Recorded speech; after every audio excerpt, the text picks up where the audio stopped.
All right, we will see if this is working. We're trying something out new today.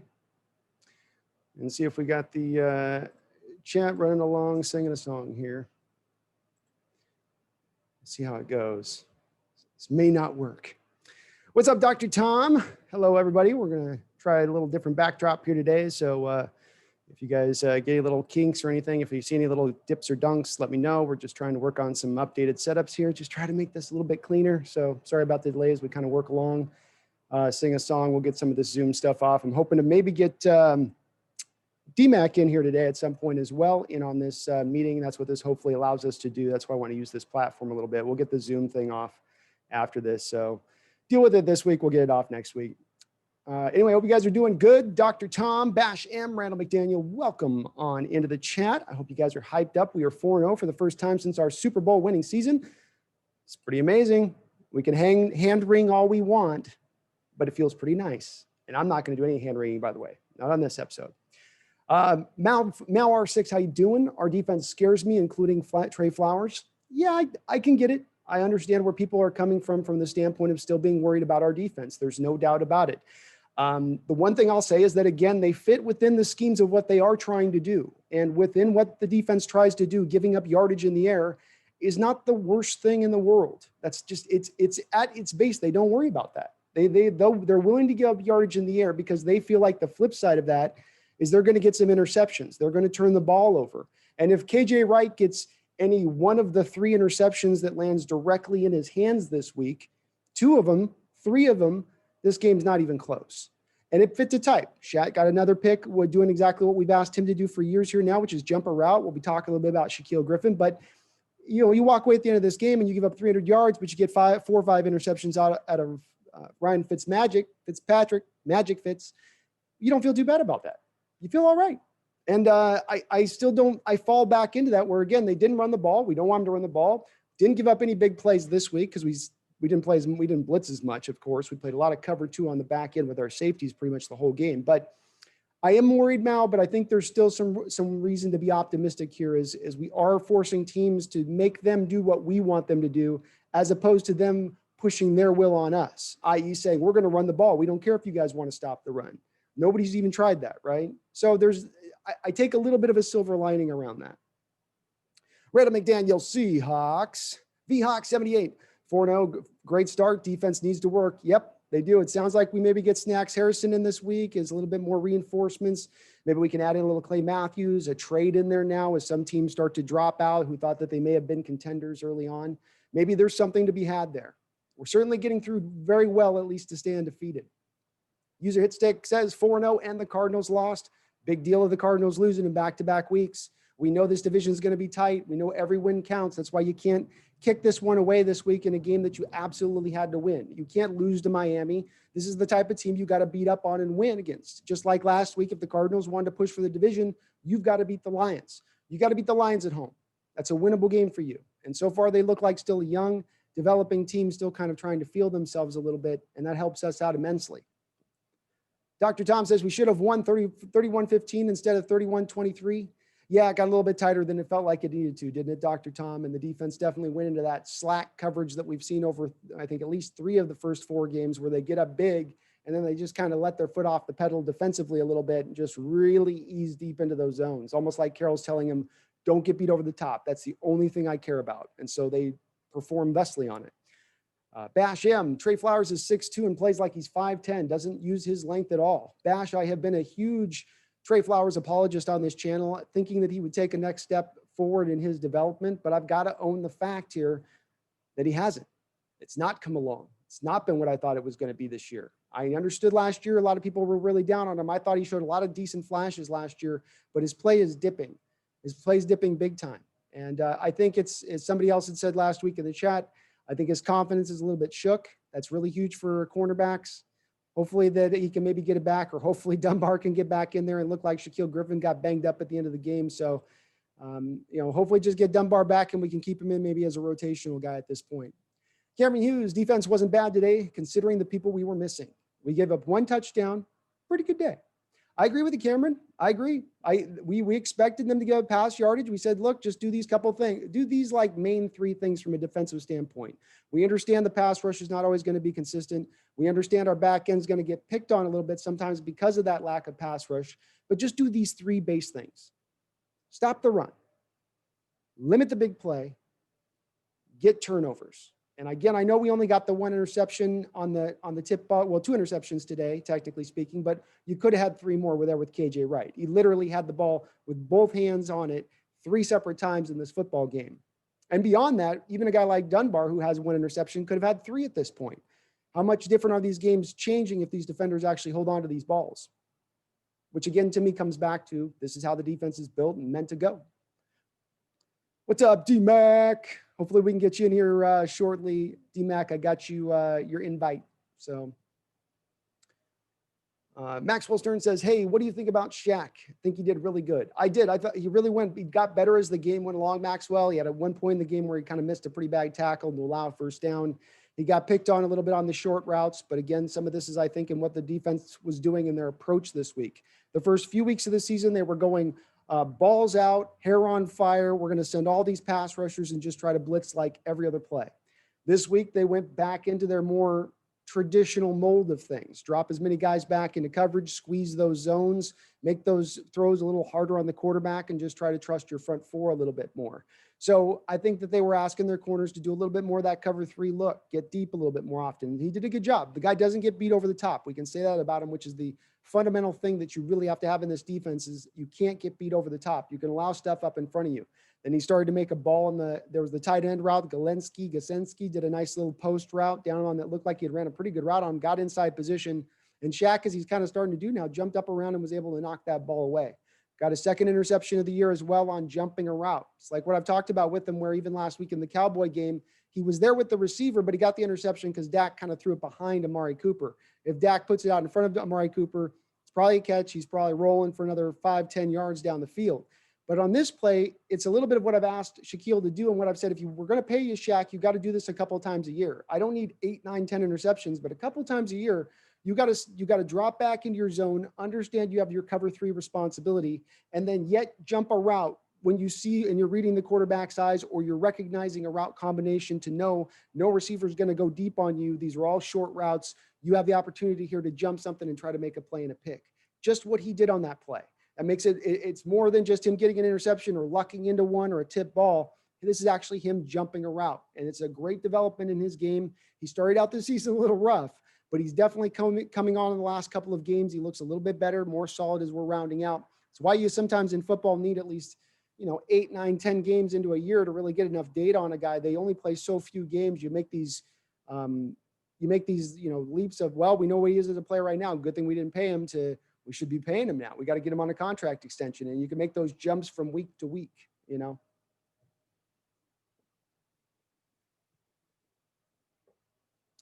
Cameron Hughes says the pass rush looked promising. I agree, Cameron. I thought they looked pretty good. It seemed like everybody was kind of taking their opportunity to get a little bit of pressure here or there.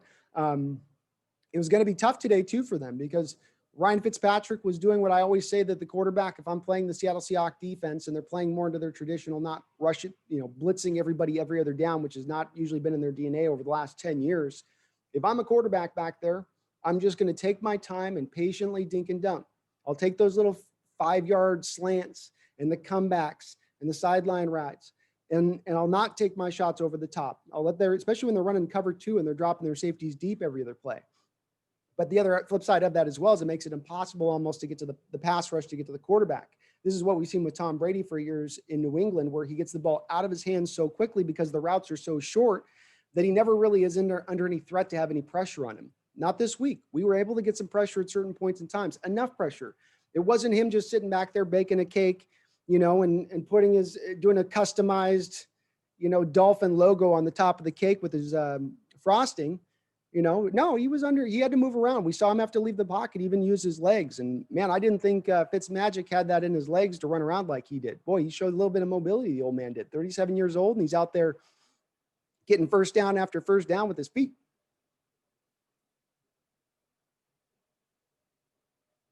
Mal R6 says, if only we had Jamal Adams for the game. Yeah, it would have been nice.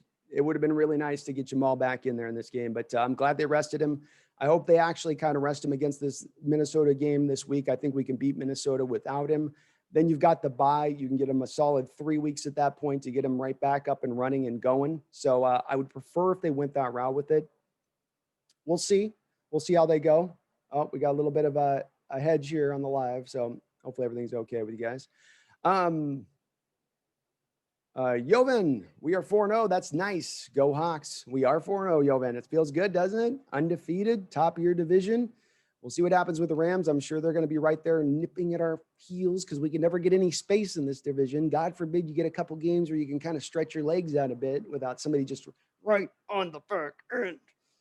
But it still feels good. 4-0, you went right through the schedule. You had a relatively easy schedule to open things out. You got some relatively good breaks. Dallas, the best team of the four lot that you're dealing with, may have been the most injured team that you got to play. Now, it hasn't been perfect for us either. We got some injuries here, right? We're struggling as well. But you got through it, got through this gamut of 4-0 teams. You still have in the future now in the schedule, you're going to still go play the Jets. You get to play the Giants, and not on that horrible turf in the East, but back home. And so, you again, 2 more wins you feel like you could probably stack up at that point, the way that those 2 teams are going.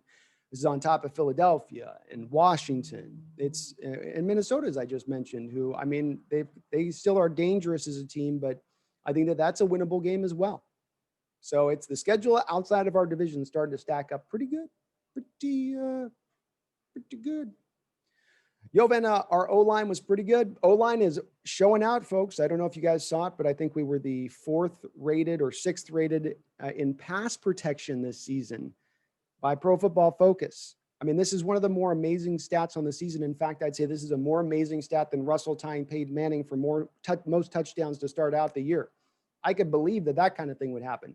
To think that this particular offensive line, the way it's constructed, as it was going into this game, was 6. And to my eyes, held up pretty much right along in line with that today. I know there was a couple sacks, but they gave a very solid pocket in there for Russell Wilson to do what he's going to do. So fantastic development by the offensive line for them to come along like we've seen here. Ethan Posick seems to be a real steadying force down there. Granted, the guy's not out there just blowing people off the ball or doing, a ton of dynamic stuff, but he's just a smart, cagey center like I thought in there. He knows how to play the position. It's a unique position, which is really relying on a guy in combo blocks and able to help out another offensive lineman in just the right way. It's kind of an art form unto itself, and I always thought he was just a pure natural center, and he showed out to be that way. I love the look of him, love the way he's playing. So far, the line's held up and made good. Hopefully, it would just stay healthy. Potty's balling out of his mind. I mean, the one touchdown to Carson in the end zone off the first drive, he had that guy push 6 yards back into the end zone. I mean, Carson's like spiking the ball next to him before he realized that Carson was next to him. And my man's still a road grader at 30-plus years old after multiple leg surgeries. Love to see it, and it's what we need. Bastian says our D-line was very solid. They were solid too, man. Both sides of the line were good today, and we continue to stop the run. Nobody can get our guys in the run. Imagine we bring in Snacks Harrison. You're already nearly top of the NFL. You're nearly at the top of the NFL at stopping the run as it is right now. Now you bring in Snacks Harrison, who, even if he's not necessarily what he was in his prime, is still one of the best one-tech defensive tackles in this league. You just kind of slip him in there now. I mean, it's going to be very hard for people to move our guys off the ball, and we should be able to keep our rotation relatively healthy now. We'll have 4 good bodies alone at that point, at the very least, for just the run stuffing aspect. We'll see if the pass rush can come with it. Jaron's been pretty good with that, and Monet's actually been surprising for us as a pass rusher this year so far. I think he even had a combo sack in this game. So we're getting some development. We're getting some sparks of life down there, little sparks. It's not full on fires, but just little. Very hairy Larry, what is up, my guy? How you doing? Dr. Tom, predictions, Seahawks, Vikings. I think the Seahawks are really going to be rolling on the offensive side of the ball by next week. I think they're going to go at those young corners, the Vikings. Last I checked, they were trying to start 2 rookies after they lost Trey Waynes and Xavier Rhodes this last offseason. So I feel like they're really kind of light there at the secondary. As well, I don't know if Harrison Smith is quite the same player as he was a couple of years ago. He's still pretty solid. He can still lay a lick. But is he the cover guy he was a couple years ago? So an early prediction for me, Dr. Tom, is to go to something like, 34-21, something in that nature. somewhere along there. But I think we're going to put up 34 points. I think Russ is going to have 3-4 touchdown passes this next week. They're going to feel good coming back home where they're at, where they lie. Obviously, the injury situation, not having Adams out there is going to be maybe a little tough, but you do maybe get Lano Hill back. And hey, let's face it, we got to give props to this Ryan Neal kid. Second straight week, he went and made an interception. He laid a lick later on in this game. He looked pretty active, kind of fast. Kid's got some legs. He can move a little bit back there. So like what we got in this Ryan Neal kid, I'm not looking as a future star by any measure, but man, for a guy just coming off the practice squad to fill in, I've seen some nightmare situations when we've had to do that in the past. And this guy has held up really well and didn't give up any deep balls over the top. He was asked to play a lot of that cover 2 deep stuff in this game. And at times Fitzpatrick will take a shot. He's not shy about that, but he took none today. He took none, didn't even try to test the young kid. So we got to give him some props. He played well, but I'm going to go early right now, Dr. Tom, 31-21, 34-21. It may change a little bit as I go on. Cameron Hughes, I really hope Trey bounces back. Can't give up on him when he's got 2 years left on his contract. Work with him. I wouldn't give up on him, Cameron. I wouldn't be releasing him, or I wouldn't say that he's in some kind of realm like that. Maybe he's not at the point of being quite yet to be a starter. You got to just recoup some of that confidence. As my buddy D-Mac likes to say, confidence is everything when it comes to cornerback play. All the skills, all the measurables, all the movement, all the speed you can want in the world. But if your confidence is shook, it's hard for you to make a play. And I think he's a little bit shook. I think last week got him a little bit, but I think he can do better. I still think he's capable of doing better. I think physically he's still got the tools if he can kind of put it together here with his technique. That's what remains to be seen. Dr. Tom, wow, we're not far off, Dr. Tom. All right. Awesome. I love to see it, bro. Bashem says, KJ used this game to prove to Bobby and Pete he still got it. Man, KJ could have had his best all-time game this week if he got just a couple of those interceptions. Legitimately, he was smashing guys. And there was a couple of times I was like, where are his teammates to like high five him? I feel like that heat was getting everybody. It seemed like everybody's getting a little bit tired as that game went along. And you know how they like to do down there in those Southern teams. They get the options of what uniforms they want to wear. And usually you're going to wear your dark uniforms at home, as the Seahawks always do when they're at CenturyLink. But this particular week, they switched it up, as these teams have done to us time and time again, made us wear the dark uniforms. I think our defensive linemen were kind of hoofing a little bit because he laid some licks where I would have expected like everybody to just be all over him, like, yeah, but it was kind of like he was looking around like, y'all see what I just did?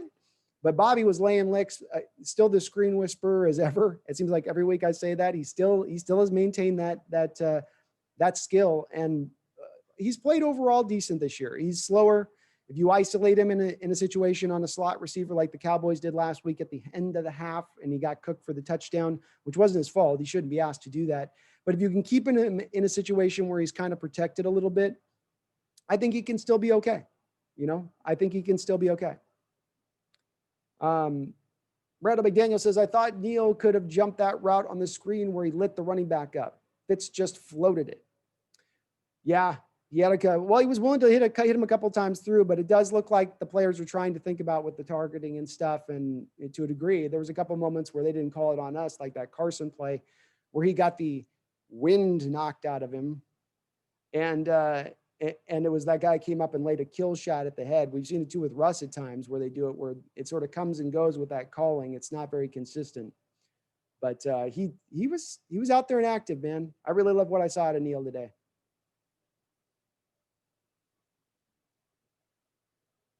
That's right, Cameron Hughes. KJ's still the screen killer. I call him the screen whisperer. I'm always going to call him that. Jovan says Amadi had a few good plays. Man, he did. Amadi played great. I thought he was strong today, Amadi. Randall McDaniel says both of Shaq's picks came in big spots too. Yeah, it was when you needed both of his picks. He only had one pick. Oh, you mean in last week? Yes, he did it at just the right time. And this week was more impressive even than last week, which was impressive. Showed he had some hands.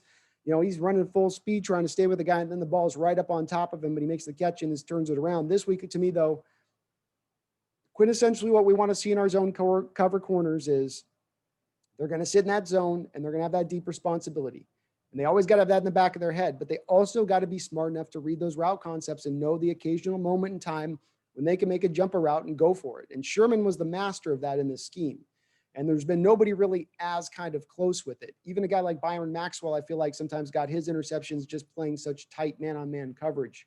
But what you want quintessentially is that guy that can jump that route. He jumps and you see him, he's got the outside receiver. He actually jumps the inside slot route when he actually makes the play on the ball. So very impressive. I love what I saw out of him in this game as it went along, especially. And guy's going to be playing himself to a contract pretty soon, isn't he? I mean, he's on his way.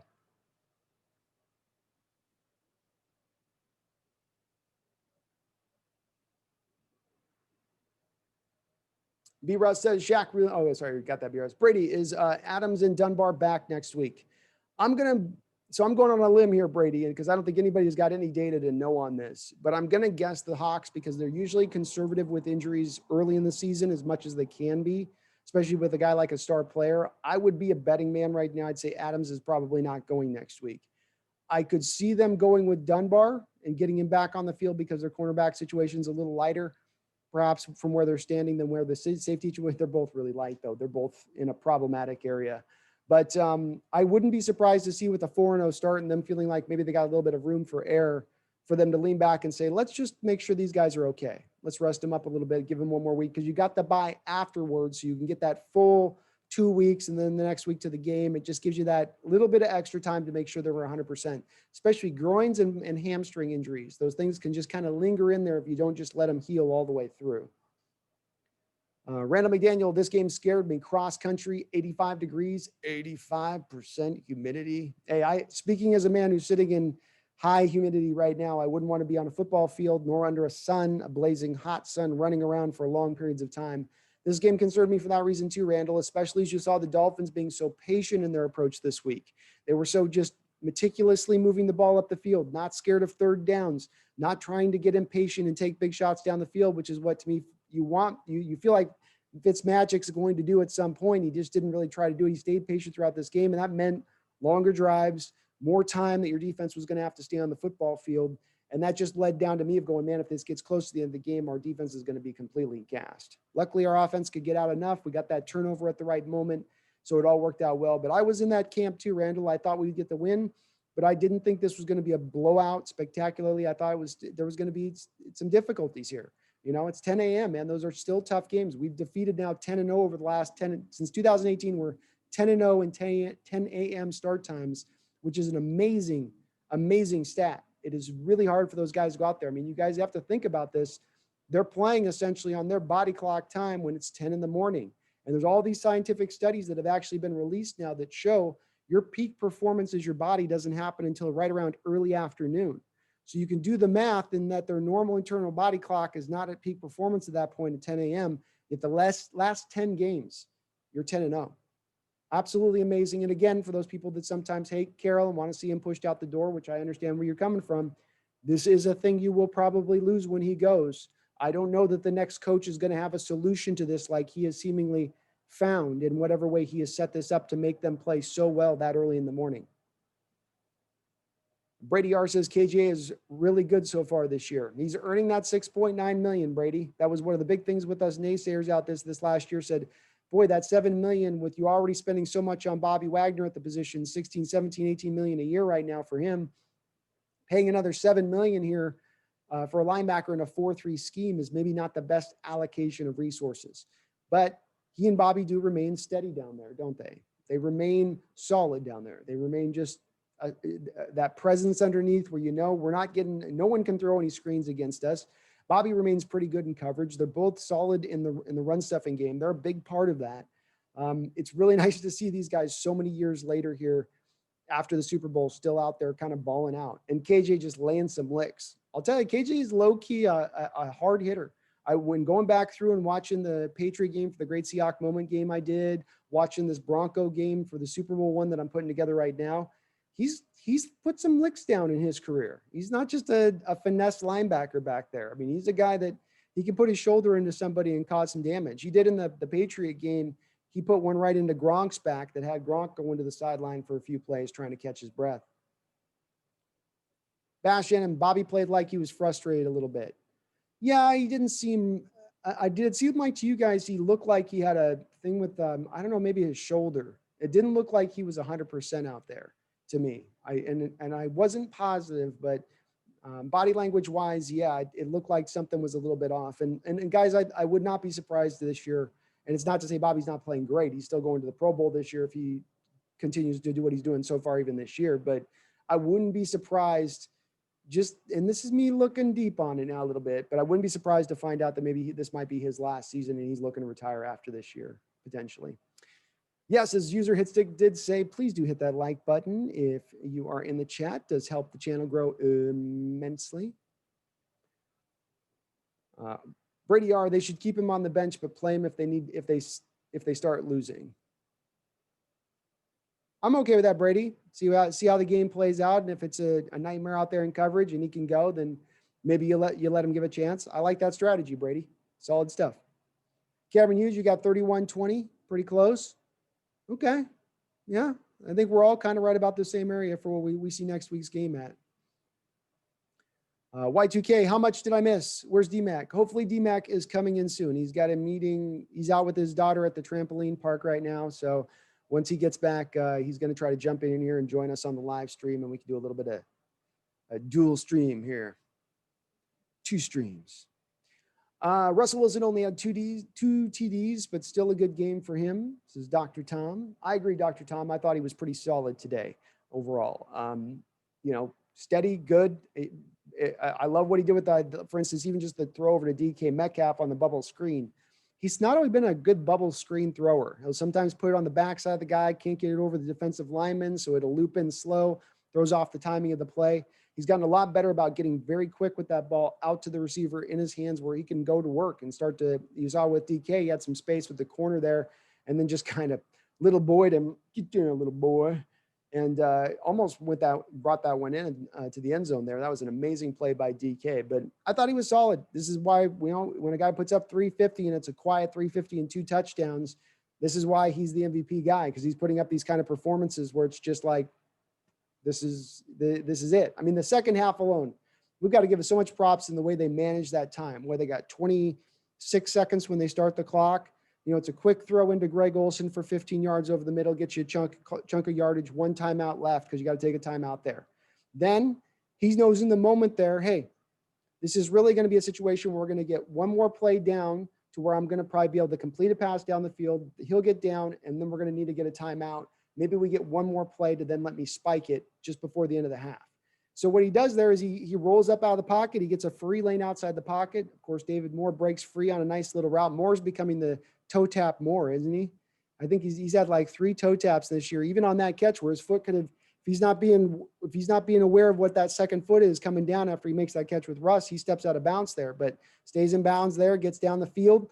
And then Russ again, back there with a little bit of time after they call the second timeout, if they get a little bit of yardage up, knows how much time he has. I like to think that if he didn't have his guy open there over the middle, he would have just grounded it right at his feet and stopped the clock at that point. But instead it's open, hits the shot to Travis Homer right there in the middle of the end zone at the end of that half.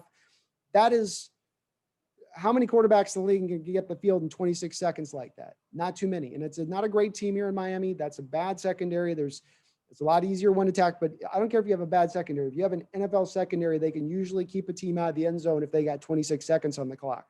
So a fantastic drive by Russ. That was, to me, his shining moment in this game, but I thought he was pretty solid throughout. I thought he was pretty accurate.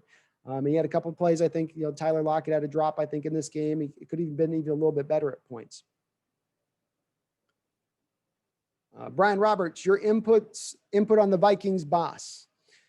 So the Vikings are in a position right now where they're a little bit behind the 8 ball. They're a team that did a little bit from how they built their team. And I go to their defensive side of the ball first, because of course they have a defensive minded coach. So they're going to build to the defensive side of the ball first and foremost. Now, this is where their problem kind of comes into play. They lose Michael Pierce this preseason, I believe, who they were hoping to bring in there as a decent defensive tackle for them in the rotation with Linval Joseph. Not there no more. He's out. You had Daniil Hunter, who's the guy coming into his prime this year. You would have hoped from their standpoint, probably he's going to get him a 15, 16, 17 sack season, push for like maybe even a defensive player of the year kind of candidate. Yet he seems to be out with. That's a huge blow to them because they lost Everson Griffin this last year as well. It's what forced them to go out and get Yannick Ngakoue early on in this preseason. And Yannick's playing pretty well for them. He's got a couple of sacks. He's getting some pressures. He's doing what he does. So he is playing well, and he's going to be a problem for us in this game. especially if they rush him out on that right side. It looks like they brought a little bit of Jamarco Jones in this game. I don't know if Brandon Shell had anything he was like beat up on, but they were definitely maybe trying out a couple other guys out there, because that's going to be a problem. He will put Russ under some pressure. He can kind of single-handedly wreck some things. Now, on that right side, you can protect it a little easier because the tight end tends to be over there. The back can be over there to give a little bit of a chip. So it's not as worrisome. But here's what I come back to on it, Brian, is that their secondary is just not in great shape. I think those young guys are hurt. A couple of them are. I think Gladney's hurt. And they're starting 2 rookies out there. Now, I liked both of these 2 rookies. Me and D-Mac had our top 10 corners in this draft. And both of the 2 guys the Vikings drafted, both were picked. So one guy, Dantzler, is the guy that everyone goes, well, he's not fast enough, but he's just a real smart football player, knows how to play in zone coverage. And the other guy, Gladney's more of the toolsy guy. He's got the great feet, but they're very young. You can pick on them. Russ can maybe trick a couple of them on some as we saw, remember in the Falcon game against Terrell, another rookie cornerback picked in the first round. They got him on the stop and go route, right? Get him to bite on the initial route and then hit him deep. Maybe you can do something similar here. That's what I would expect in this game coming up with the Vikings. And then offensively, we stop the run. They are absolutely relying on running right now more than anything else, with their lack of ability to really throw the ball down the field very well. They've got some okay guys out at the skill positions. Thielen, I like, is more as a number 2 than a number 1. And the kid that they got at LSU is more of a slot guy to me than he is a guy you want on the outside. But it'll be an interesting matchup with Ugo and him in the slot to see how those guys kind of work. But this is where I come back to where I say I think our offense can attack enough of that. We're going to turn their offense into a one-dimensional attack. And Kirk Cousins fits in that same mold as the guy we played this week, Ryan Fitzpatrick, or Jimmy Garoppolo, or Matt Stafford. To me, there's these collection of quarterbacks in this league that are good functional quarterbacks, maybe even above average quarterbacks. But about 2 to 3 times a football game, they're going to give your defense a chance to pick the ball off. They'll get their yards. They might throw for a couple of touchdowns. But you take advantage of those moments you get when that situation occurs. And I think he's a guy that's going to happen this week as well. We pick him off a couple times, Cousins, because he's got to throw too many times in this game. They go one-dimensional. That's where I slide back, Brian, and say it's, to me, a 34-21 game. Mal R6, thoughts on Homer? Well, I think we saw, to say thoughts on Homer, I think Mal 6, we got to say thoughts on DJ Dallas. DJ Dallas looked really good in this game. That first opening cut he made, Homer can't, as somebody else said, I think on Twitter, no, Homer can't make that cut. And when he jumps from the left, that's the jump cut where he jumps from the left and goes all the way back over the right, kind of reverses field. He showed the good hands on the single catch that he had, and then broke another tackle, I believe, to go get the first down. He's a hard runner. He seems like he's just got a little more sand in the pants than Homer does to me. Homer seems like a guy who's got some tools as a running back. He's got some speed as a running back, but man, the second we could get Rashad Penny back for those outside runs, the sooner the better. Because he doesn't quite have enough juice to get to the edge, which is what they're trying to do on some of these outside runs. He's just a little too slow to get out there. As a third down back, maybe he can make it work as a guy in between the tackles and I formation types, but that stuff's kind of going away. So I guess my ending thought on him, R6 is R6. I'm kind of getting a little down on Homer to a degree, at least as far as a potential running back of the future. And certainly DJ Dallas's arrow is going up at this point, especially as a third down back. I thought in training camp, from what we were hearing, he seemed to have all the kind of tools that they wanted as that third down back. We've not really had that specialty back here for a while. It's been kind of a desperate need for us for a bit here. We've just kind of like made do with Carson back there, or whoever we've kind of got as our second or third guy. He really, I think, could fit into that role. So I hope he can make it work. Joshua Lesby, what's up, Iron? My guy, man. Welcome on the chat. Thank you for jumping in and joining in, man.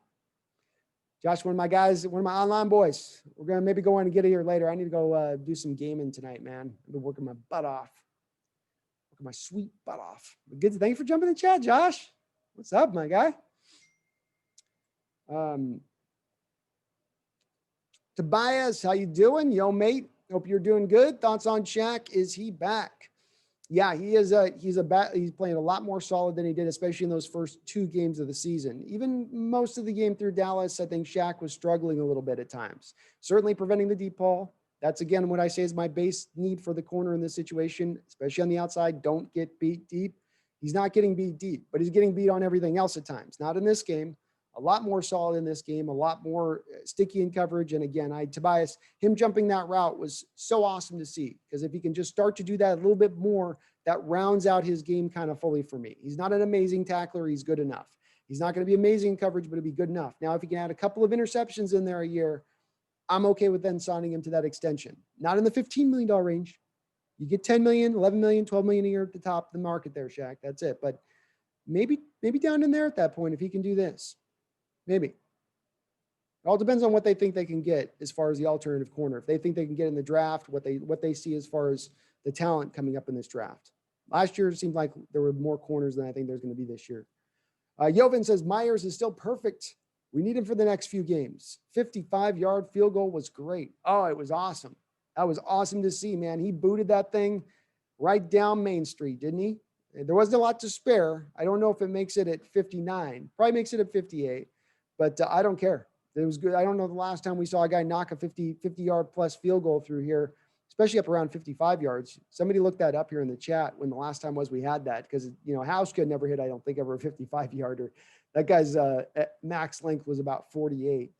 But we had a lot of people down on Myers last year, and rightfully so. He struggled last year, but kicking is an up and down thing. These guys play 20 years, and sometimes they'll go 3 years in a Pro Bowl, and then they'll get the yips, and then they'll go be down for a while, and then they'll be up for a bit, then down for. So sometimes you just got to be there to ride the wave through, And this guy was a Pro Bowl kicker, kicking for the New York Jets the prior year to us signing him. And he had a really good, and that was in a tough stadium. That's a windy stadium. The breeze is blowing. He had a great year there. He's got some leg. He's not just like Hauschka, where it's all got to be that 48 and in, and he's going to be kind of automatic.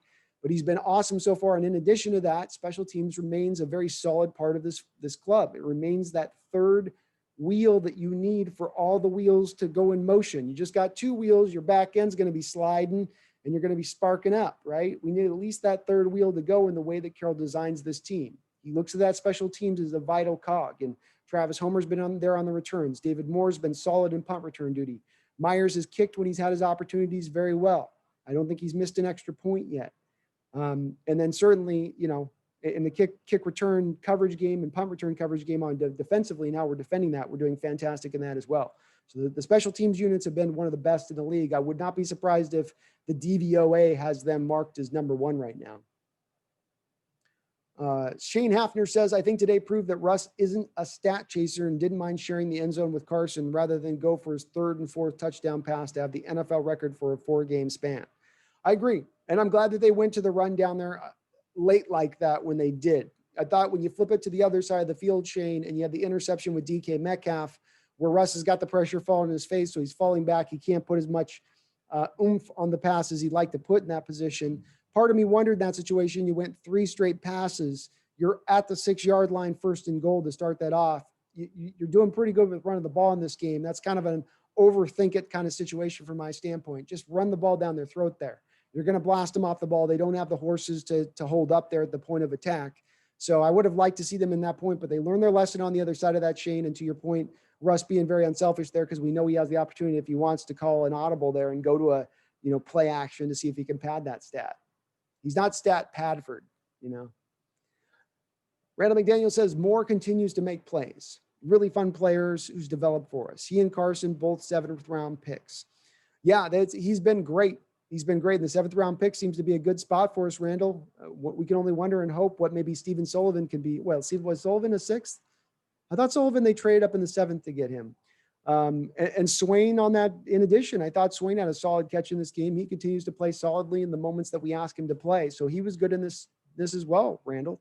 But David Moore, the guy has been so good for us this year. And not just, again, in the deep play he makes down on the side, he makes the toe tap catch in the back of the end zone where he can't let that ball come down into him. He's got to go up and grab the ball so he can get his feet down. It's get the ball into your hands so you can get your feet down quick there because you don't have a lot of time. He does that perfectly. And then I think even more than those two plays, maybe my favorite play is the Seattle Seahawks actually going to the end around. I've been harping on this for a while. We run this end around, but we fake it all the time, and we don't actually ever really go to it. And it seems like teams aren't really playing into that end around. And it seems like a free 6, 7, 8 yards there. And he took it, and he had to kind of get around that first defender, but it showed how much the defense was buying into the inside zone run, that there was so much free open space over there on the other side when he had to. So, sorry, I was looking at something. But that was good to see. Very good to see. Mal R6, our run defense will be good for Dalvin Cook next week. Yes, it will, because that's what the Vikings are going to really want to try to do. That's what they're going to be their goal next week, is they're going to want to try to run on us. They're going to want to keep their defense off the field. They don't want to let Russ cook all over them. And frankly, I don't think that their passing game, as far as I've seen, there was one week here a couple weeks ago, I think, where Cousin had like 16 yards passing after the third quarter or something. He seems to be kind of going backwards as a player for them at the moment, which, you know, that's it's going to make it hard on them for us, I think, because we're going to hem up that run. We did it a couple years last year, I think it was, when we played them. We hemmed up Dalvin Cook pretty early on. We actually knocked him out of the game because we were being so physical with him. He didn't want any more of that. And so that's why I come back to thinking this will be a little bit more than a one touchdown game for me, because I just don't think the Vikings passing offense is going to be able to hold up as much. I don't trust Cousins to be able to do that.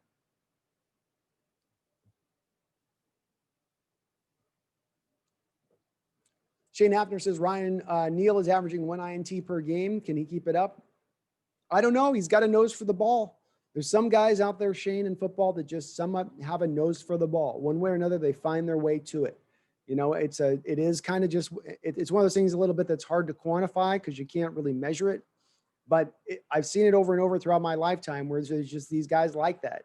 And you don't, I don't know if he is exactly that type of guy. It's a small sample size on 2 games, but he made some other really good plays in this. He looked solid to me. Good tackler, decent in coverage. Probably we were asking him to play a lot of just deep field, deep of his. We split the field in half, said, Quandre, you get this side, I got this side. So he wasn't asked to do as much as maybe we ask normal safeties within our scheme to do when we're playing that single high look. But for what he's been asked to do, solid. That'll do. Sean Halian. I'm just going to go Sean. How can we get rid of Trey Flowers? Worst coverage I've seen. Does the same thing every play. Yeah, Sean, he does look like he's a little bit shook at the moment, I think. And I think it's more right now even just a confidence thing, because he played at a higher level last year throughout the season. He had, at the end of the year, it kind of started to go bad for him. And I think maybe some of the last year spilling into this year from the confidence side of things. I don't think you're necessarily looking at moving on from him at this point, Sean, because here's the problem with that. You don't have a lot of depth on this team for outside cornerbacks beyond Flowers, especially knowing the fact that Dunbar's banged up, also knowing the fact that Dunbar, historically speaking, has not played a 16-game NFL season, so he's probably going to get banged up again. You need a guy coming off the bench, and sometimes the guys coming off the bench, Sean, aren't going to be always the heavy hitters that you want them to. It's hard to stack a whole team up like that. And I can understand why maybe you might think it, because we did it for years with some of our LOB. You know, we could slide Brandon Browner out and put Byron Maxwell in there. And then Deshaun Shedd. And we had a variety of guys who were kind of able to sort of spill over, Walter Thurman. But it's just not as deep. The corner situation is a little bit more problematic. You want to get Nico Thorpe out there. So hopefully they won't have him in probably starting for a lot longer, but he is going to be a spot starter for you, at least for the foreseeable future, because as someone mentioned, he is on a cheap rookie deal. He's on a cheap 6th-round contract. So you're probably not bailing on him quite yet, and probably not for another year, frankly. Brian Roberts, let Moore and Swain shine. Let Russ cook, let Moore and Swain shine. I like their roles, man. They're sort of fitting in a role, Brian. You know, DK and Tyler are your number 1, number 2, depending on what's going on. You got these two kind of sliding in behind them. It's going to be interesting to see what happens once Josh Gordon's in on the mix here. It's going to be very interesting to see how they go. I would guess that, you know, you're going to probably see Swain, them try to put him back on the practice squad. Excuse me. But it certainly is going to deepen out your wide receiver core, which is great. It's nice to see this depth here. It's going to come in handy as this year comes along, I have a feeling, especially in this year where we're seeing so many injuries at certain spots. And how nice today. I don't think we had any injuries in this year where everyone's getting injured. We came out of this healthy. You need some lady luck like that on your side in these kind of seasons to get into that position that we want to get in. 1st round bye, home field advantage throughout the playoffs. Nathaniel Parks, how you doing, Nathaniel? Welcome. Anthony Habib, when Jamal Adams got hurt, my expectations were like Steven Terrell for Ryan Neal, and my goodness, he's exceeded them by miles. Great. That's a great example of kind of what I was talking about, Anthony. We've seen a couple of guys come in at times over the years to remember Dion Bailey, Anthony, a couple of years ago, where he had that play where he literally just tripped on his own feet and the wide receiver went open down the deep side of the field for game. I think it was against the Rams. We've seen some horrible backup safety play, especially when we get down this far where you're not to the number 2s, you're not to the number 3s, you're to the number 4s. You get down that far, there's a reason those guys are on the practice squad, right? There's a reason they're not an active roster player. But this guy, he's come out and he's, like you said, exceeded by miles. He has played fantastic football. Be very interested to see what his Pro Football Focus grade is going to be, because we couldn't see so much of him a lot of time because he was playing that deep cover 2 position. But I have a feeling he played it really well because there were no times where Ryan even tried to test him deep.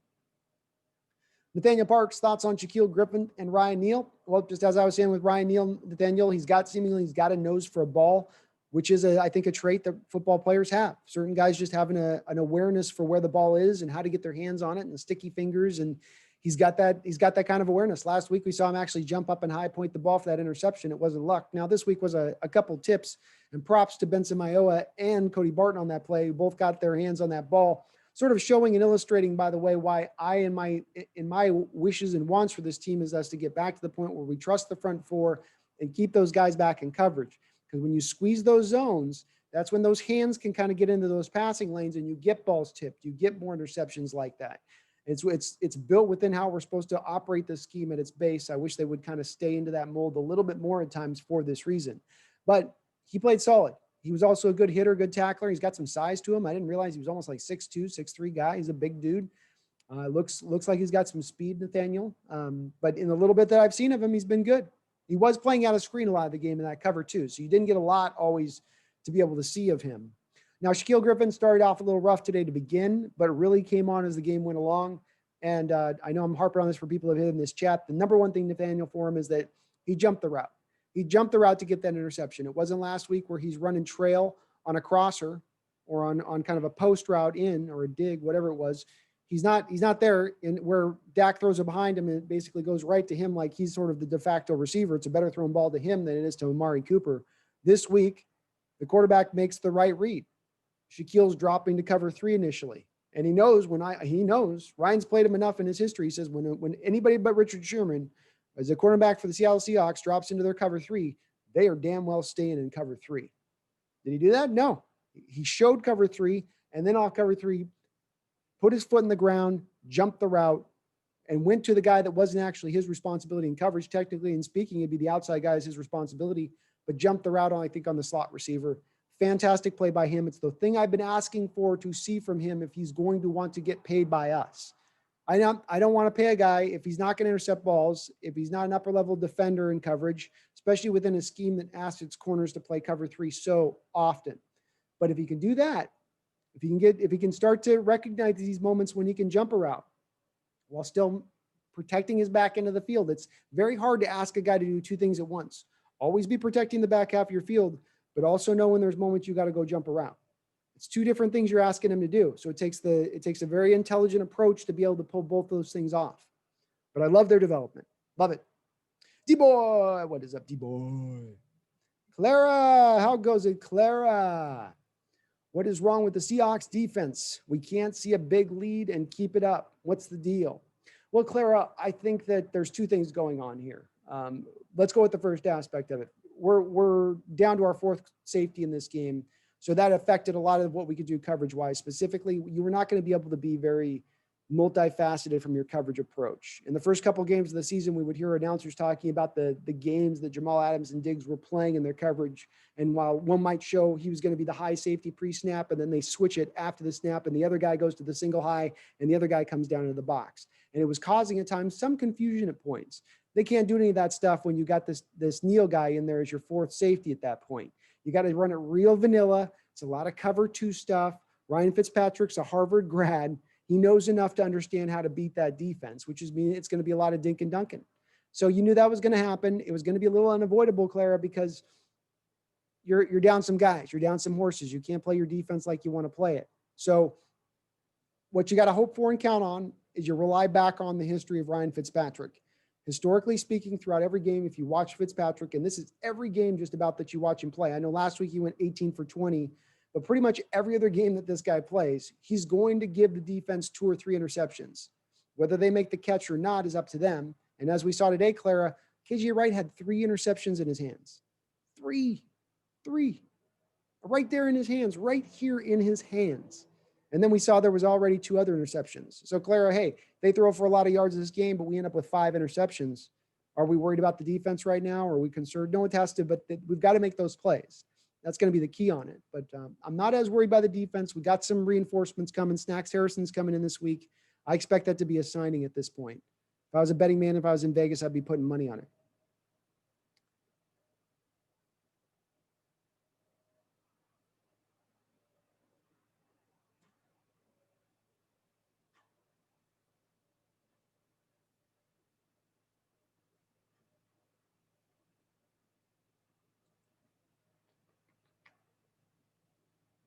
Shane Hafter, that was basically garbage time in the fourth quarter. Yep. So as Shane kind of says too, Clara, I think the thing we can notice with a couple of these wins we've had, we've been up by 2 touchdowns and teams are just letting it all hang out. And I think that there's something to be said historically from teams that are going to blow out other teams, that they're going to probably give up a lot of passing yardage because those other teams are then going to go away from the run. And the way you could double check this stat is you would look at your team and say, well, are you very good at stopping the run then? Because if I expect the teams are going to get a ton of that pass yardage, then that means they don't have enough plays allocated to run the ball. So then you'd expect a very small amount of rush yardage in total. And that's exactly what we see with our Seahawks, isn't it? No one can seemingly run against us. So the yardage it is a little concerning, but it's not something to get over the moon on. It would be more concerning to me at this point if teams were running all over us and we were stopping the pass. That might actually almost be a little bit more worrisome to me, as surprising as that might sound to you guys, because it's just in the structure of how this defense is built to operate. Dr. Tom says, last time I checked, the Rams are winning 17-9 against the Giants, but Giants have the ball. What's your prediction? Man, I can't see the Rams losing to the Giants right now. I mean, when the Niners were limping they had to go back into New York, I think a week after having to play in New York, no Kittle, no Garoppolo, none of their wide receivers, and the Giants still couldn't even keep that game competitive. I got no confidence in the Giants right now. I'm almost at a point of it's between them and the Jets. Both of them might go winless this year. Both of them might legit go winless. I can't see him bringing that one back. No. And there's only a minute left. Yeah, no. Shane Hafner says Dalvin Cook's on fire lately. Run D will have to play for that man. Yeah, he's been running good. He's the kind of back though that might fit okay for us. Like he's I don't know. I think like we played him so well last year. I liked what we did with him last year, and I lean back to that and I go, I think we can handle him. I think we can handle him, especially this run D. And what if we get Snacks in for next week too, and we can rotate him and keep those guys fresh as hell? They're going to try. The Vikings are not going to do what they did, I think, even last couple times we played them. They're going to try to get in on that running game, but that's going to be the key on this one probably. That's as much probably the key to this next week's game as anything else. Shane Hafner says Dalvin Cook is on fire. Oh, I read that on way. Sorry, repeating myself. Anthony Habib, Shaq is playing great. I'm happy that he's actually getting picks because before he would always bat it down. Never really could cause turnovers. Now he is. Yeah, Anthony, this is the thing with him, and he comes up for a contract extension. You know, the guys, it's hard to pay a guy $10 million a year who doesn't take the ball away. And again, who isn't a guy that's necessarily a highly rated corner, a guy that's really going to make a lot of plays on the ball. He'll make the occasional play on the ball. He's not a phenomenal tackler. He's a pretty good tackler for a corner. And so it's, where does that value sit at? And for me, if he can be the guy that occasionally gets you a couple interceptions a year, 4 to 5 to 6 interceptions a year, if he can top out at that point, that to me is enough at that point where I'm willing to give him a good contract extension. He's got to be reasonable. He's not going to get into the Tre'Davious White mode of things. He's not going to get into the Jalen Ramsey of things. He's got to be realistic here. But if he's realistic, we can come to the common number, I bet. D-Nugget, I'm on Zoom now. I am doing Zoom because I'm D-Nugget. I'm hoping to have D-Mac in on this Zoom call with us here at some point once he gets back to his home with his daughter. And I'm sorry about the logo on the bottom right-hand corner of the screen. We'll get that removed for the next one. Just working out the kinks here on this. But I want to get a D-Mac in here with these post games because I think his perspective, especially for the defensive back play that we've been seeing, he can give some really unique insights on some of that stuff. And I'd like to get some more of those going, get you guys some more content in that respect. D-Boy, do you think Shaquille Griffin should play more minutes? If yes, do you think he can make a difference? D-Boy, I've been pounding this drum for a while, right? Yes and yes and yes. You know, I thought that he didn't play very much again this week. It seemed like, again, you're seeing so many snaps out there for Benson Mayowa and company where you might like to see a little bit more rotation. And I'll have to look at the snap counts after the game went on, but it seemed like they finally started to really bring him in as the game wore on at the end. And he made a couple of plays. I didn't see him do anything as far as pass rush, but at least he was able to get, make some tackles down the football field, just chasing balls, looking quick, looking fast. I'd like to see him get on the field. I think he can be a playmaker for us defensively, and I think we need more of that. I think we need more defensive playmakers, and I every time I watch, he flashes, at least to me. Randall McDaniel says, underrated reason for our success this year are the reduction of penalties. Been playing clean ball, especially the offensive line on false starts and holding. Even more impressive, they're gelling on the fly. Yeah, and for all of you might not have been aware, this is the first game since 2007 that we did not have a penalty, if Twitter's right. And Twitter's never wrong. So awesome to see that they were able to play such clean ball today, Randall. There's been the going theory right now, of course, that they're not calling as many holding calls on offensive linemen in the hopes that points would go up more this year to create more excitement. I don't know if it's that. I think that some of this also is that these offenses don't have to worry about the crowd noise now, and so they can make their pre-snap adjustments. Everyone can hear the snap count. Defenders don't get their, sorry about the bikes outside, folks. We've got Hell's Angels outside. I'm not kidding. Sons of Anarchy outside out here. I don't understand motorbikes, man. I really don't understand them.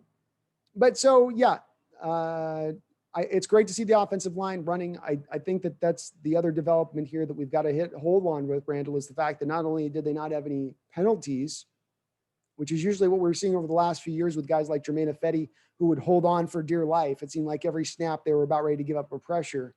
Whereas this year now, you're not getting the penalties and you're holding up in pass protection as well. So defenders aren't even challenging you as much to the point of putting you to the brink where you've got to hold just to keep Russ clean on a given play. There's been the times we've had the sacks. It seems like it is at times a little bit on Russ where he'll hold on to the ball. There was some early pressures here today at times, moments, but overall they were great. Solid today. Absolutely solid in what they were doing. D-Boy says, Cowboys run 1-3. What do they have to do to put it together? Oh, that's D-Boy's dad. D-Boy's dad, I don't know why they're holding out of Earl Thomas at this point. And the Earl Thomas situation continues to be a very interesting one to watch this worm turn. So he had everything on the table where it was a foregone conclusion, seemingly, that he was going to go to the Texans. And then last minute, the Texans seemingly said, no, not interested. Don't want him here. No more. And then supposedly the teammates in the background, an internal vote or the leaders on the team brought this up. They kiboshed the deal, said, not going to happen. Interesting to see to the point where Earl's reputation has gotten so bad so quickly that, Houston's players are now kicking him out. I mean, that's a brutal spot. That's a brutal spot for him. But when I look at the Cowboys, Debo's dad, they're in a state now where they're desperate. That back end in their coverage unit's not good. It needs help. I think Awuzie is out for the year at this point. The corners, the young kid, Trayvon Diggs, might be something decent down the road, but he's too young to rely on as a number one corner. He saw that against DK Metcalf last week. I don't know how I could hurt them by bringing in, at this point, Earl Thomas. It seems like the biggest no-brainer move that they should have made 2 weeks ago. And I don't know why. They've been never a team hesitant to go for it.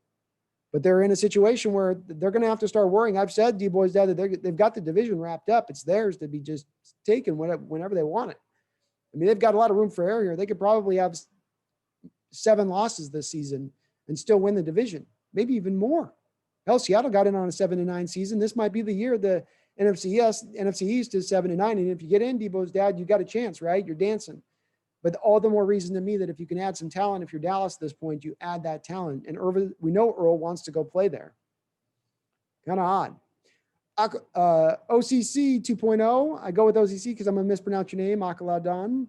Oh, I just pronounced it right, though. Rams won. We knew they were going to win. Come on, we knew that we knew the Giants were going to steal that one, folks. AK plays, how you doing? AK, how do you think Russ played? He asks. I think Russ played really good today.